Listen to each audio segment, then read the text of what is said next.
Alors, une petite vidéo là aujourd'hui pour vous annoncer que ça y est, c'est reparti. Comme vous avez pu le voir, ces derniers temps, j'ai pas posté de vidéo. Pourquoi? Parce que tout simplement par rapport à mon activité professionnelle. Voilà, au printemps, en jardin espace vert, c'est le gros rush.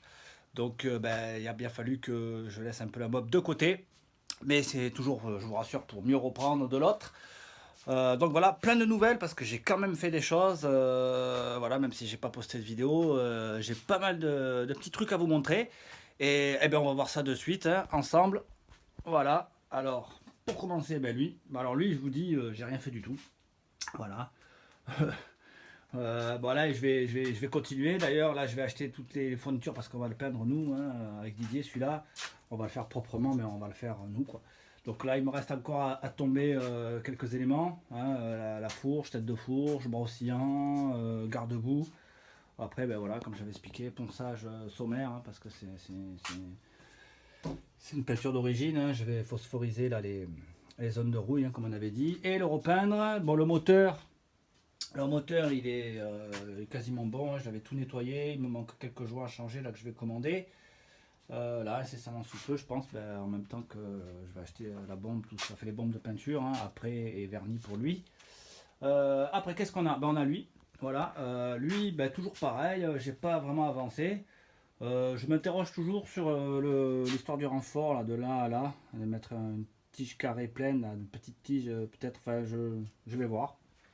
Je pense que enfin, il faut que je découpe les pièces, que je les mette juste en place sans les souder, voir ce que ça donne. Parce que bon, après pour le niveau solidité, je pense que là, avec ce que j'ai balancé, ça bougera pas, mais bon, ça fait jamais de mal un renfort, puis en plus ça lui donnerait une petite touche, je pense, qui serait pas mal, enfin à voir. Donc là, ouais, j'ai commencé un peu à ranger mon atelier, mais c'est encore pas trop ça, quoi, voilà. Comme vous pouvez le voir, il y a un peu du bordel, hein, voilà. Il faut que je fasse un tri parce que là, voilà, les outils sont. Là, j'ai déjà trié mes clés plates, hein, c'est déjà pas mal. Et il y en avait de partout. Bon, là, j'ai encore plein de trucs à trier. Lui, j'ai un peu raidé. Hein, je me suis un peu fait plaisir là, au printemps avec. Je l'ai un peu raidé. Bon, toujours nickel. Je vais peut-être refaire un petit réglage carbu parce que là, j'ai fini le rodage. Donc, je vais peut-être redescendre en gicleur. Surtout sur le gicleur de ralenti parce que j'ai l'impression qu'il s'engouffre un peu. Et donc, la méga news, c'est ça. Tadam!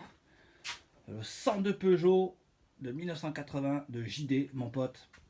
Alors, JD, c'est un vieux pote qui a toujours été un peu passionné de vintage. Hein, voilà, quoi, il adore ça, quoi, hein, même pas que dans les véhicules. Hein, voilà, quoi, il vit vintage, le mec. Il a du mobilier, des fringues. Il roule dans une Opel Ascona de 1980 aussi. Et bon, il avait déjà vu mes mobs, quoi. Et on en avait discuté vite fait, mais un soir il m'appelle, il me dit ça y est, écoute, j'ai acheté une mob. Et bien sûr, j'ai besoin de toi pour lui faire une petite beauté. Donc alors lui il veut la laisser dans son jus. Bon, c'est un cyclo qui est nickel, hein. On l'a redémarré, on a même tourné avec. Il n'y a quasiment rien à faire, si ce n'est qu'un gros nettoyage. Peut-être qu'il y aurait eu la peinture, hein, voilà. Mais bon, voilà, je vais allumer. Hop, je vais rentrer dans une petite pièce. Alors j'avais tellement plus de place que j'ai dû exploiter. Hein. Voilà, la pièce d'à côté. Donc c'est un 102 MSM, je crois, de 1980. Qui est bizarre d'ailleurs parce que j'avais déjà eu des 102 et cette version-là, elle a directement les caches latéraux qui sont soudés. Donc en fait, pour accéder au carbu tout, c'est un peu merdique. Mais bon. Donc là, gros nettoyage, hein, la peinture il s'en fout, hein, il veut le garder dans son jus. On va changer l'optique, hein, bien sûr, à l'avant qui est complètement défoncé. Il fait un gros nettoyage, et puis voilà, et puis bon, carte grise et tout est ok.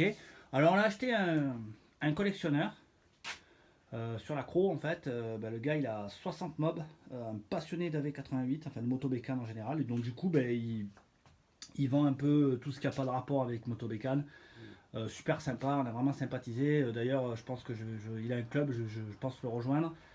Bon, par contre, le truc, c'est qu'il m'a dit il te faut un AV88, hein, donc, et surtout pas un AV10 customisé comme ça. Il m'a dit nous, on n'en veut pas. Hein, voilà, on est des vieux cons, on veut de la bleue, de la vraie. Donc, j'ai bien pas de problème, tu m'en vends une. Il m'a dit ouais, si tu veux, je t'en vends une pas chère et tout. Et il m'en a montré une, pour le prix qu'il me la vend, ça vaut le coup. Donc, je pense que je vais craquer. Il m'a montré aussi un 103 chrono super bien conservé, bon, qui vend un peu cher évidemment, parce que c'est quand même une mob qui est très très recherchée. Bon, quoi qu'il en soit, pour l'instant, voilà, j'ai quand même pas mal de mobs à restaurer encore, voilà, plus celle de mon pote à faire, et celle de Didier aussi, hein, parce que bon, ben, le but c'est d'aller tous les trois cet été, comme on l'a dit plusieurs fois, faire les oursins au port du Niel. Donc, ben, évidemment, on va s'activer là de manière à ce que. Bon, lui, il a quasiment rien à faire. Lui, c'est juste la pâture hein, voilà, qui va nous poser le plus de travail. Après, tout le reste, c'est tout bon. Les cartes grises, tout ça, ça va être fait rapidement. On va dire que voilà, cet été, on prendra tout ça en vidéo. Voilà, les oursinades du port du Niel avec JD, Didier et moi-même.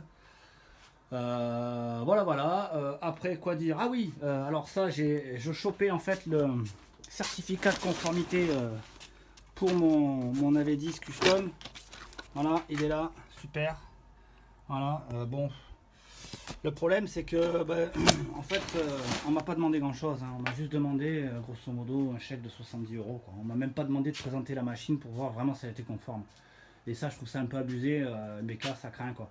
Je dirais, bon, je suis pas contre payer un certificat de conformité, mais au moins tu payes une prestation. Tu amènes la bécane, il la vérifie et tu as ton certificat de conformité. Bon, après, c'est objectif ce que je dis parce que voilà, une machine pareille, voilà, c'est même pas la peine. Donc, moi, ça m'arrange quelque part, mais je trouve que c'est un peu du business, quoi. Voilà, la dernière fois, j'en discutais sur Facebook, je sais plus, je crois que c'est sur France Mobilette. On me dit, ouais, mais non, c'est normal et tout, qu'on demande des certificats de conformité pour pas faire rouler n'importe quoi sur la route en France, c'est bien et tout. Ouais, non, mais ça, c'est du business. Voilà, clairement, je vais pouvoir le faire immatriculer et rouler même sur la voie publique alors qu'il est carrément pas d'origine, quoi. Donc, oui, c'est du business, mais bon, on va pas trop pousser mémé dans les orties, hein, moi ça m'arrange bien. Voilà, voilà, ben écoutez, quoi dire de plus? Ben pas grand chose, voilà, ben on va dire que le principal c'était le 102, voilà, MSM, je crois, ouais, c'est ça, faudrait que je regarde parce que c'est bizarre. Et le certificat de conformité, bon ben là lui, je peux continuer, hein, j'ai tout ce qu'il faut, j'ai toujours pas fini de décaper les jantes, enfin la jante, parce qu'il y en a une qui est décapée et l'autre qui reste encore à faire. Le disque qui est là, bon grosso modo, peut-être qu'un jour je vais réussir à monter le travail, enfin la partie cycle, hein, pour voir un peu ce que ça donne. Et ben voilà, donc vous aurez tout ça en vidéo, voilà, très prochainement. Donc bah, écoutez les mobeurs, je vous remercie. N'hésitez pas à vous abonner à ma petite chaîne hein, qui n'a pas beaucoup d'abonnés, mais ça fait toujours plaisir. Vous pouvez liker aussi, hein, si vous likez pas, enfin si vous aimez pas aussi, vous pouvez ne pas liker, c'est pas un problème. En attendant, je vous dis à plus, ciao ciao.